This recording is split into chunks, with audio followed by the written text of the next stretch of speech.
쥐를 대상으로 해서 실험을 했는데 그 결과가 참 재미있습니다.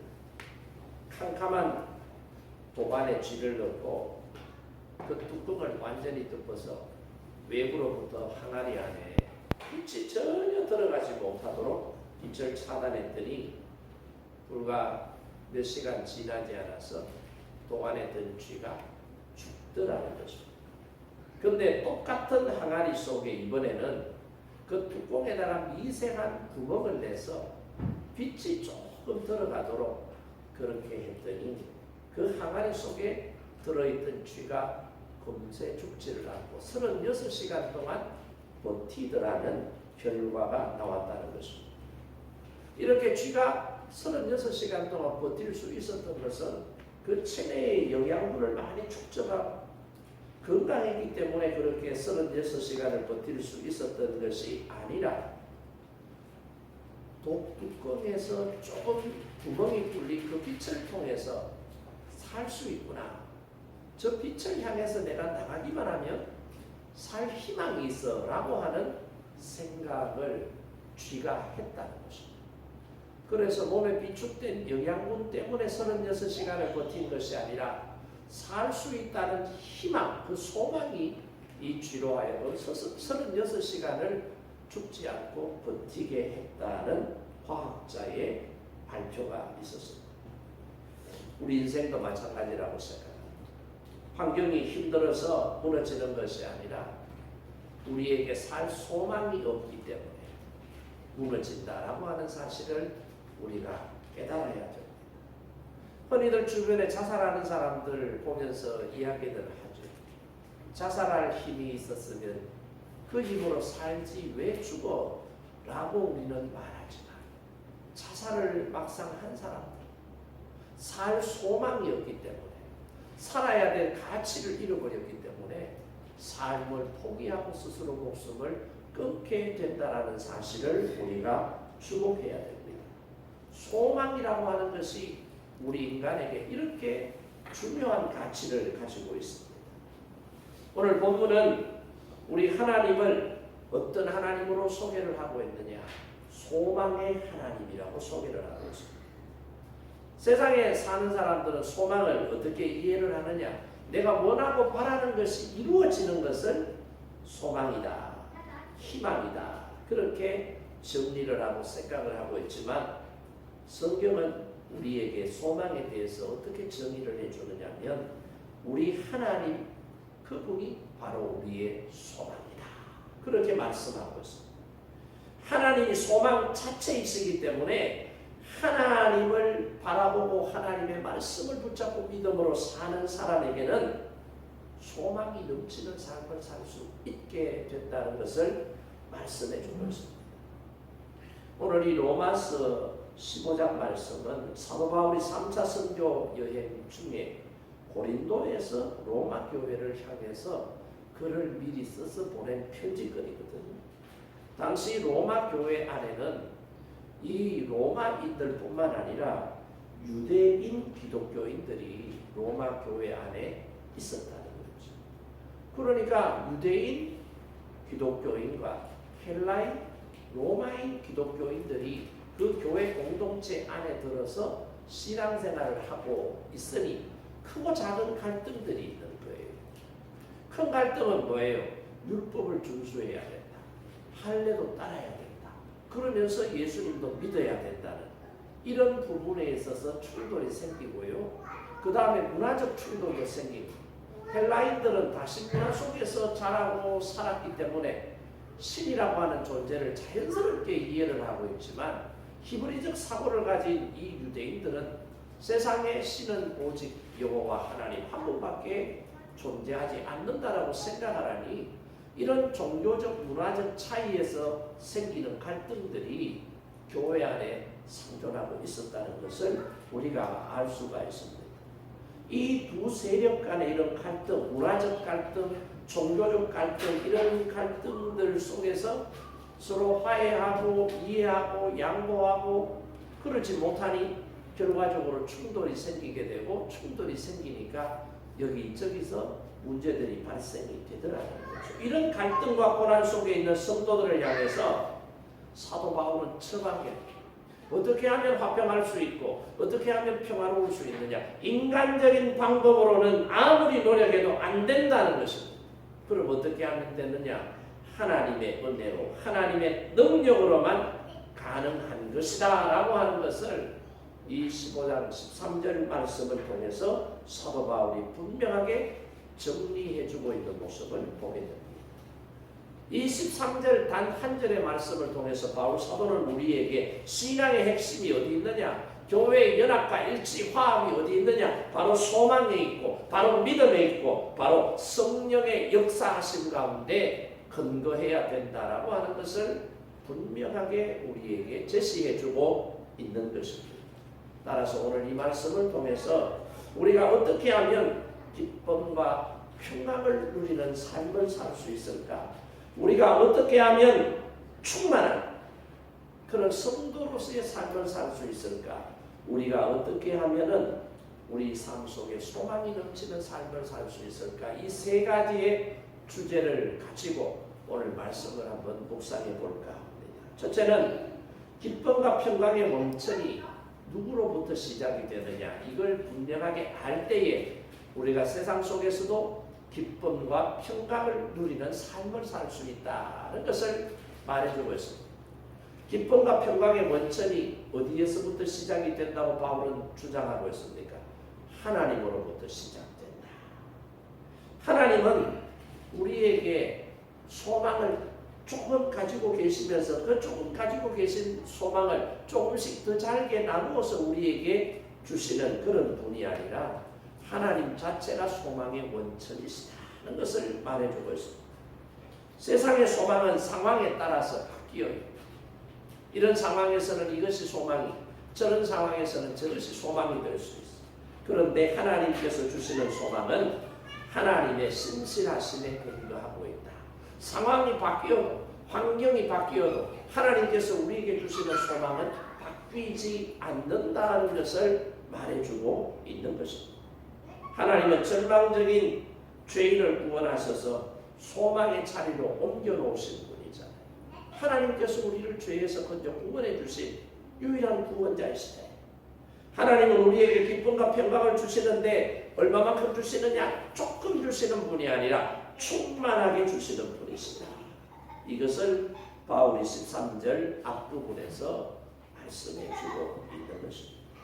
자, 그러면 바울이 말한 하나님은 소망이다. 소망의 하나님은 어떤 의미를 가지고 있느냐 하면 이 소망이라는 단어가 헬라어로 엘피스라고 하는 단어를 사용하는데 이 엘피스라고 하는 단어는 단순하게 잘 됐으면 좋겠다.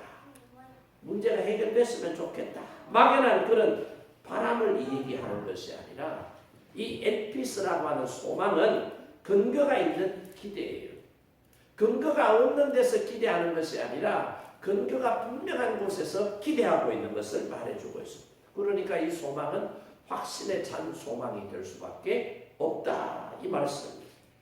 그리고 소망의 하나님이라고 했잖아요.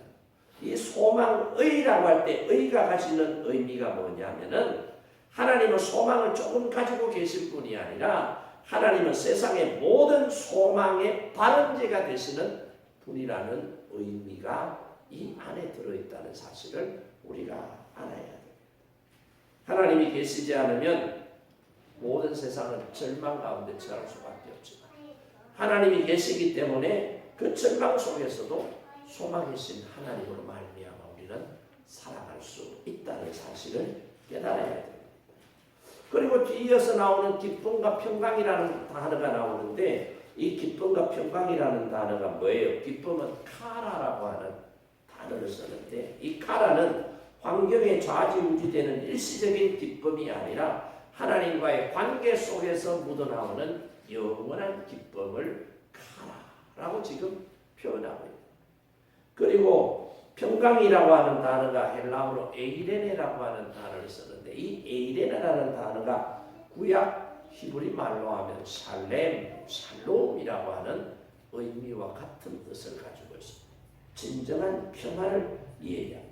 전쟁이 없는 상태를 넘어서 하나님의 질서가 회복되고 하나님의 질서가 이루어져 나가는 상태를 에이레네, 평화다, 그렇게 정의하고 있습니다. 그러니까 다시 말하면 소망의 원천이신 하나님으로부터 흘러나오는 이 기쁨과 소망의 물줄기가 우리의 삶에 닿을 때, 우리의 영혼에 닿을 때 그 첫 번째 열매가 뭐라는 거예요? 기쁨과 평강이다 라고 하는 것을 사도 바울이 말하고 있는 것입니다. 우리가 믿는 하나님이 소망의 하나님이라는 사실이 왜 오늘 신앙생활하는 저와 여러분에게 은혜가 되는 말씀일까요? 그것은 하나님이 우리의 절망을 재료로 해서 소망을 만드시는 분이기 때문에 그렇다. 우리는 살면서 이런 일 저런 일 때문에 부딪히고 그러면서 좌절하고 절망하는데 우리 삶의 그런 절망적인 요소를 하나님께서는 가지시고 뭘 만드신다고요? 그 절망을 소망으로 바꾸어 고쳐놓으시더라는 것입니다. 세상의 모든 조건이 완벽할 때 소망이 있다고 세상 사람들은 말하지만 하나님은 완벽하지 않은 깨어진 상태, 없는 상태에서도 어떻게 소망이라고 하는 것을 만들어 나가십니다. 이걸 우리가 알아야 되죠. 그래서 우리가 살면서 아유 이제 끝났다, 이제 안 돼, 이제 더 이상 희망이 없어 라고 고백하는 그 지점이 하나님의 관점에서는 오히려 소망의 시점이 된다라고 하는 사실을 저와 여러분이 깨달아야 된다. 그래서 옛날에 나침반이 발명되기 전에 이 대양을 하게 하는 사람들이 항상 주시하면서 지켜봤던 것이 있다고 하는데 그게 뭐예요? 북극성이라고. 북극성. 망망대해를 하게 하는 선원들이 어떤 때는 가다가 길을 잃어버릴 때가 있어요. 어떤 때는 날이 흐려서 구름 때문에 북극성이 보이지 않을 때도 있다. 이런 때에 선원들이 불안해하거나 좌절하지 않고 하늘을 계속해서 주시하면 바람에 밀려 구름이 떠내려간 그 자리에 여전히 빛을 반짝반짝 비치면서 빛을 발하고 있는 북극성을 찾았다고 하는 것입니다. 북극성은 한번 자리를 잡으면 자리를 바꾸지 않고 계속해서 그 자리에 머물러 있는 특징이 있기 때문에 대양을 항해했던 선원들에게는 나침반과 같이 소중한 존재였다는 것을 말해주고 있습니다. 그렇다면 망망대해를 항해하는 우리가 놓치지 말고 지켜봐야 될 것이 무엇일까요? 마치 북극성과 같은 하나님인 줄로 믿습니다. 내 감정의 파도가 요동치고 내 상황이라고 하는 환경이라고 하는 것이 폭풍 가운데 나를 고통스럽게 하고 고난의 자리로 내민다 할지라도 소망의 하나님이 내 인생의 북극성입니다 라고 고백하고 믿음으로 바라보는 사람은 방향을 잃지 않고 나아가야 될 방향을 향해 갈 수 있다는 사실. 오늘 우리 삶에 있어서 우리는 결과가 아닌 이 원천에 좀 집중해야 될 필요성이 있는데 모든 사람들이 결과에 집중하는 경향들이 많이 있습니다. 우리는 흔히 기쁨과 평강이라는 열매만 구하지만 그 열매 또한 열매를 주시는 원천이 하나님이 계시지 않는다면 열매를 맺을 수 없고 열매를 시들어 버릴 수밖에 없다는 사실을 우리가 간과해서는 안 된다는 사실. 그래서 우리가 살아가는 모든 공간 속에서 만나는 모든 사람들과의 대화 가운데도 갈등이 있고 문제가 있어도 이런 갈등 속에서 문제를 해결하려고 하면 어떻게 해야 되느냐? 절망적인 언어를 소망의 언어로 바꾸지 않으면 이런 갈등은 해결되질 않습니다. 안 된다, 하지 마라, 망했다, 힘들다, 끝났다, 너는 해도 안 돼. 이런 부정적인 생각과 말을 상대방에게 던지면은 그 상대방은 그 말을 듣고 소망을 갖지 않는다는 것입니다. 그러니까 이런 부정적인 언어가 우리의 일상생활 속에서 소망의 언어로 이제 바뀌어야 우리 안에 있는 내적인 갈등의 문제들이 해결이 될 수 있다는 것을 사도 바울이 로마 교회를 향해서 쓴 23절 말씀 속에 들어있다는 것을 알아야 됩니다. 여러분의 환경이 여러분의 소망을 결정하게 그냥 내버려 두지 마시고 소망의 하나님이 여러분의 환경을 지배하고 계신다는 사실을 깨달을 수 있기를 바랍니다. 그러면 환경에 지배받는 사람이 아니라 환경을 주장하시는 하나님으로 말미암아 그 환경을 뛰어넘는 극복해 하시는 하나님의 놀라운 은혜가 여러분 가운데 체험될 줄로 믿습니다. 그리고 두 번째는 믿음 안에서라고 하는 말씀이 나오잖아요. 이렇게 하나님이 소망이신데 이런 하나님의 이 소망을 우리가 누리려고 하면 어떻게 해야 누릴 수 있느냐? 믿음 안에서 소망을 누릴 수 있다. 이 말씀이에요. 하나님의 풍성한 선물이 뭐라고 했어요? 기쁨과 평강이라고 했잖아요. 이 기쁨과 평강을 누리려고 하면 우리가 어떻게 해야 되느냐? 믿음의 통로를 통해야만 기쁨과 평강을 누릴 수 있다. 이 말씀. 여러분 아무리 원자력 발전소에서 원자력이 가동이 되어서 전기를 많이 생산을 한다 치더라도 그 원자력 발전소에서 전기가 외부로 빠져나오는 연결선이 없다면 아무 소용이 없는 것입니다. 그러니까 거기에서 전선이 연결이 되어 나오고 그 전선이 우리 가정으로 그리고 플러그로 스위치로 연결이 되어 있을 때에 스위치만 건들면 불이 들어오는 거예요. 콘센트에 전기를 꽂으면 선풍기가 돌아가는 거예요. 그런데 전선이 없다면 원자력 발전소에서 어마어마한 전력을 생산한다 할지라도 우리의 실생활에는 아무런 유익이 없다. 연관이 없다는 사실을. 그래서 사도 바울은 여기에서 중요한 단어를 쓰는데 뭔 단어를 써요? 믿음 안에서. 믿음 안에서. 감정이 아니라 하나님이 말씀하신 이 말씀을 신뢰하고 의지하는 그 말씀을 약속의 말씀으로 붙잡고 살아가는 그 고백이 담긴 모습. 믿음 안에서. 상황이 아무리 참담하다 할지라도 하나님의 소망의 근원이 되심을 내가 믿을 때에 기쁨과 평강이 내 삶 속으로 들어오게 된다라고 하는 사실을 바울이 설명해 주고 있는 것입니다. 믿음 안에서.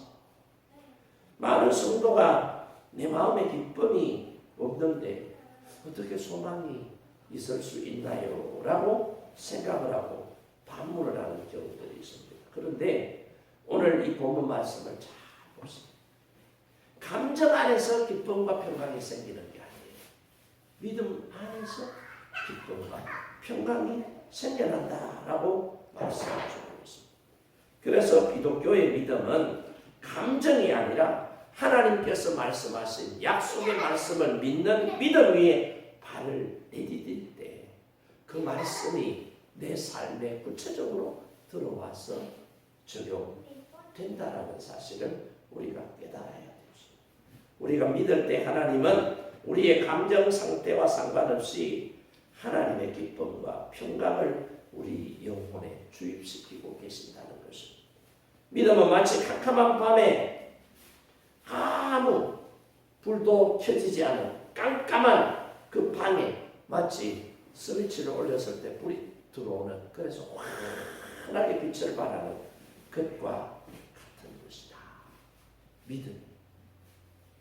스위치를 올린다고 해서 발전소가 전기를 만드는 것은 아니에요. 전기는 이미 우리 가정에 와 있는 거예요.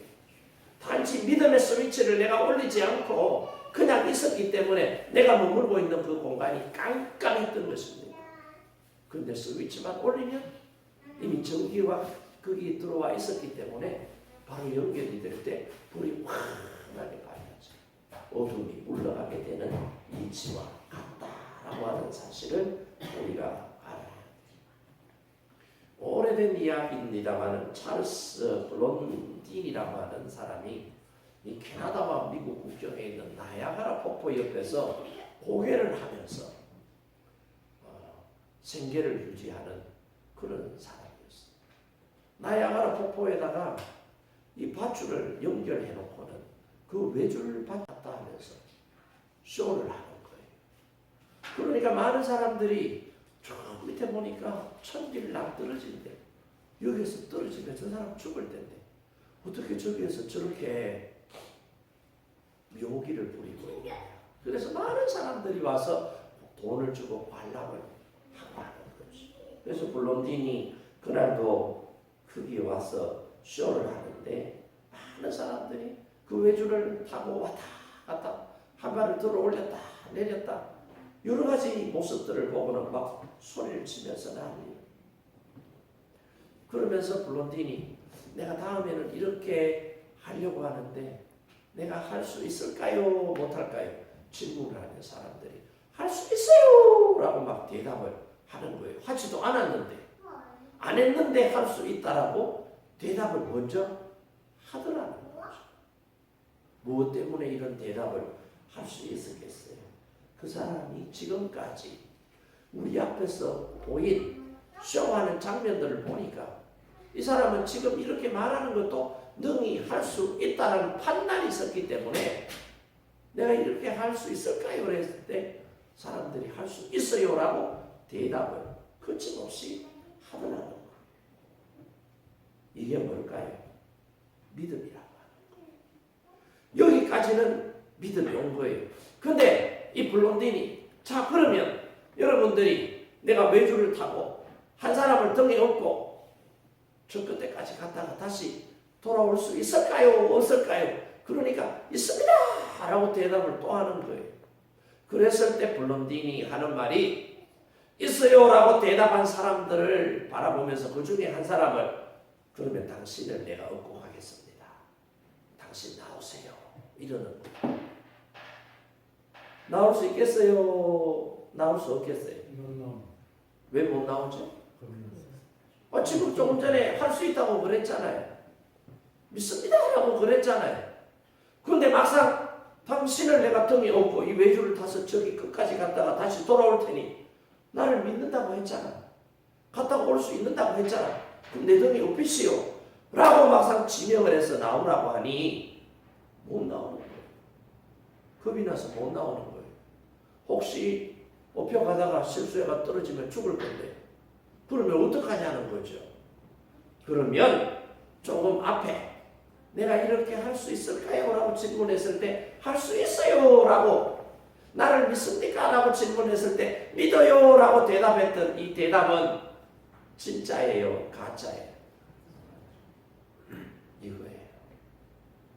우리가 신앙생활하면서 이거하고 똑같은 삶을 살고 있는 거예요. 성경 말씀을 읽고 성경 말씀을 듣고 설교를 듣고 기도를 하고 고백을 할 때는 하나님 믿어요.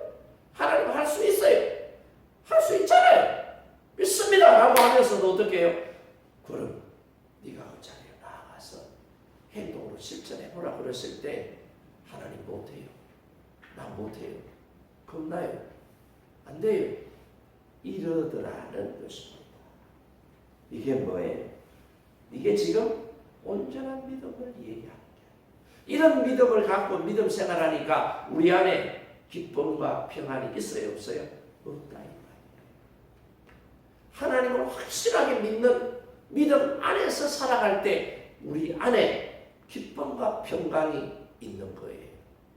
하나님의 약속은 믿지 않고 의심하는 자에게 이루어지도록 하시는 것이 아니라 하나님의 약속을 믿는 자에게 하나님께서는 그 약속이 성취되도록 하시더라는 사실을 오늘 저와 여러분이 깨닫기를 원합니다.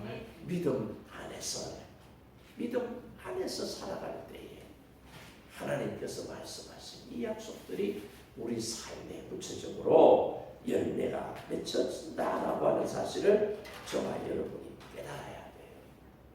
집에 들어갔는데 아무도 없어. 집안이 깜깜해요. 그러면 뭐 하면 돼요? 스위치를 올리면 되는 거예요. 왜요? 하나님께서 이미 발전기를 동원해서 전선을 연결을 다 해놓으시고 우리는 그냥 스위치만 올리면 밝은 불빛 안에서 생활할 수 있도록 하나님께서 준비를 해놓으셨다. 혹시라도 만약에 말이야 이러면 안 돼요. 믿음 안에서 하나님의 말씀을 붙잡고 살아가는 사람을 통해서 하나님께서는 놀라운 능력을 우리로 하여금 체험하게 하시더라.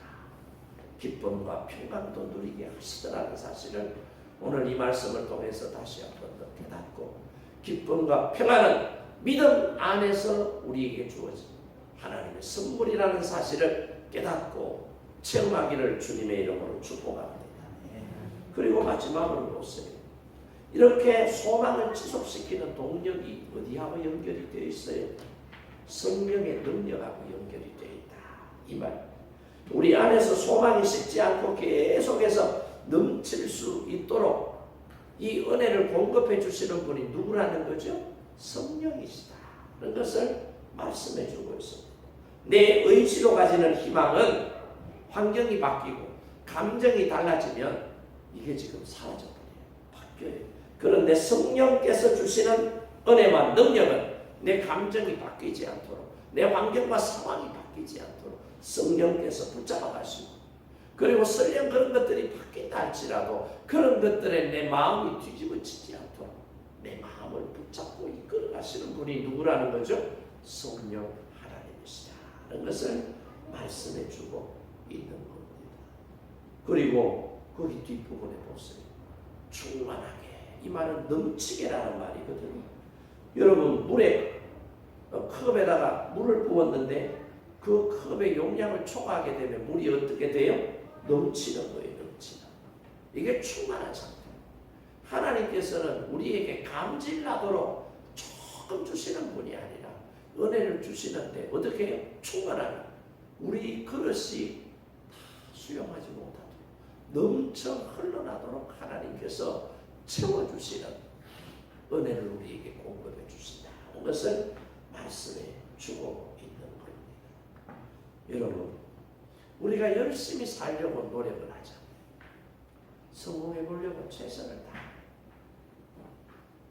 그런데 때로는 내 마음대로 안 될 때가 있어요. 내 마음대로 안 되니까 어떻게 해요?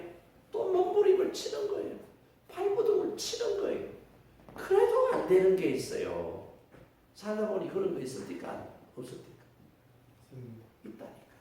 내 힘으로, 내 의지로 안 되는 게 있어. 쉽게 예를 들면은 서해 아시죠? 전라도 쪽으로 중국하고 붙어있는 바다가 서해안이, 그 서해는 조수간만의 차가 있기 때문에 하루에도 2번씩 밀물과 썰물이 있는 거예요. 썰물 때는 물이 싹 쓸려 나가는 거예요. 쓸려 나간다고 썰물이에요. 밀물은 물이 밀려 들어온다고 밀물이에요. 이 조수간만의 차 때문에 이게 썰물과 밀물이 있는 거예요. 물이 차 있을 때 배는 물 위를 마음대로 돌아다닙니다. 그렇죠? 선장이 키를 어느 방향으로 돌리느냐에 따라서 배는 물 위를 마음대로 막 다녀요. 그런데 그 서해에 물로 채워져 있던 그 바다에 썰물 시간이 돼서 물이 쫙 빠져나가게 되면은 배가 어떻게 되는 줄 알아요? 어떻게 돼요? 응? 갯벌 위에 얹혀버리는 거예요. 물이 빠져나가고 없으니까. 그러면은 배 주인이 배를 다시 물 위에 띄우려고 다라이에다가 물을 떠가와가지고 막 바다에다가 물을 갖다 부으면 그 갯벌이 채워지겠어요? 양수기를 동원해가지고 막 양수해가지고 물을 갖다 부으면은 거기에 막 물이 채워져서 배가 다시 물 위에 떠오르겠어요? 안 되는 거예요. 다라이에다 물 떠와서 부어도 안 돼요. 양수기 동원해서 돌려도요, 물을 계속 쉼없이 집어넣어도 안 돼요. 어떻게 하면 될까요? 밀물 시간이 되면 되는 거예요. 밀물 시간. 물이 밀려 들어오는 시간이 딱 되면은요, 내가 다라이에 물 갖다 붓지 않아. 양수기 돌려가지고 물을 퍼붓지 않아도 그 공간에 뭘로 채워져요? 물로 채워져요. 그러면 배는 다시 어떻게 될까요? 물 위에 오르게 되는 거다. 이게 뭐예요? 성령의 능력인 줄 믿으시기 바랍니다. 이게 성령께서 하시는 일이에요. 내 인생 내 마음대로, 내 인생 안 되는 건 내가 노력해서 이렇게 저렇게 온갖 용을 다 써도 안 돼요. 안 되는 게 있다니까. 그런데 성령께서 우리의 큰 연약함을 보시고 내가 믿음 안에서 주의 말씀을 신뢰하고 믿음으로 살아가면 하나님께서 어떻게 성령의 능력으로 나를 도우시는 줄로 믿습니다. 아멘. 그 은혜를 우리가 붙잡고 살아야 돼요. 그 은혜를 우리가 고백하며 살아갈 때 하나님께서는 우리에게 채워주시더라. 이 말씀이. 그래서 여러분 힘을 좀 빼세요. 내가 할 수 있어. 내가 그럼 성령께서 역사하시지 않는다. 성령의 능력은 내 힘이 강할 때 나타나는 것이 아니라 내 힘이 약할 때, 내가 무기력하고 무능하다라고 하는 것을 깨닫고 인정할 때 성령께서 강력하게 내 삶에 들어오셔서 역사를 하시는 거예요. 그 교만한 사람은 이런 성령의 은혜를 체험할 수 있을까요? 없을까요? 없지요. 왜? 내가 낸데 이런 생각을 가지고 겸손하게 난 아무것도 아니야. 하나님의 은혜가 아니면 난 참으로 살 수 없는 연약한 인간이야. 이걸 깨닫고 성령의 은혜를 붙잡고 살아가야 된다. 이 말씀이에요. 그러니까 오늘 말씀을 통해서 저와 여러분이 기억해야 될 것은 뭐냐? 하나님은 저와 여러분에게 기쁨과 평안을 주시는데 감질나게 주시는 분이 아니라 가득 차서 흘러 넘치도록 충만하게 주시는 소망의 하나님이심을 믿으시기 바랍니다. 그리고 하나님을 신뢰하셔야 돼요. 어떤 상황에 내가 처해 있다 할지라도 내 이성과 내 경험으로는 안 된다라는 판단이 있을 때에도 믿음이라고 하는 것을 붙잡고 그 믿음으로 하나님을 바라보면 하나님께서 어떻게 해요? 문제를 해결해 주시다. 하나님을 끝까지 언제나 어디서나 신뢰하는 은혜가 저와 여러분에게 있기를 바랍니다. 끝까지 하나님을 의지하십시오. 믿음으로 여기까지 살면서 왔는데 오는 과정 속에 이런 일 저런 일 온갖 일들이 다 있었죠. 어떤 때는 믿음으로 살았는데도 안 되는 일, 그래서 아팠던 일도 있어요. 어떤 때는 믿음으로 살았더니 성취하는 기쁨의 시간 순간도 있었을 것이에요.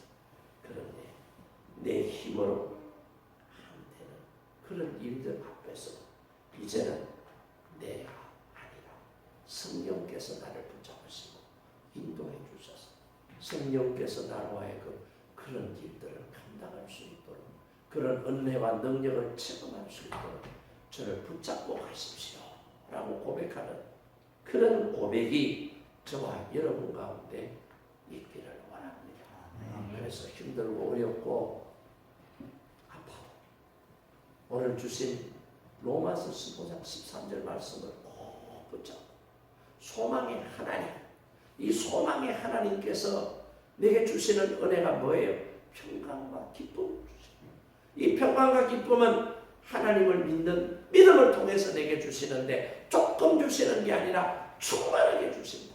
이런 충만함의 은혜는 성령께서 나를 붙잡고 이끌어 가시고 나를 성령님께 맡길 때 가능하다라고 하는 말씀을 여러분이 잘 정리를 하셔서 2026년 병원년 올 한 해부터 앞으로 살아가는 모든 날들 저와 여러분의 유일한 소망은 돈이 아니라 자식이 아니라 아파트가 아니라 하나님이십니다.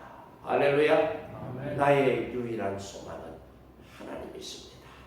이 믿음 가지고 소망의 하나님 뜻을 주시는 은혜의 선물을 받아 누리시기를 주님의 이름으로 축복합니다. 우리 오늘 말씀을 생각하면서 함께 결단하며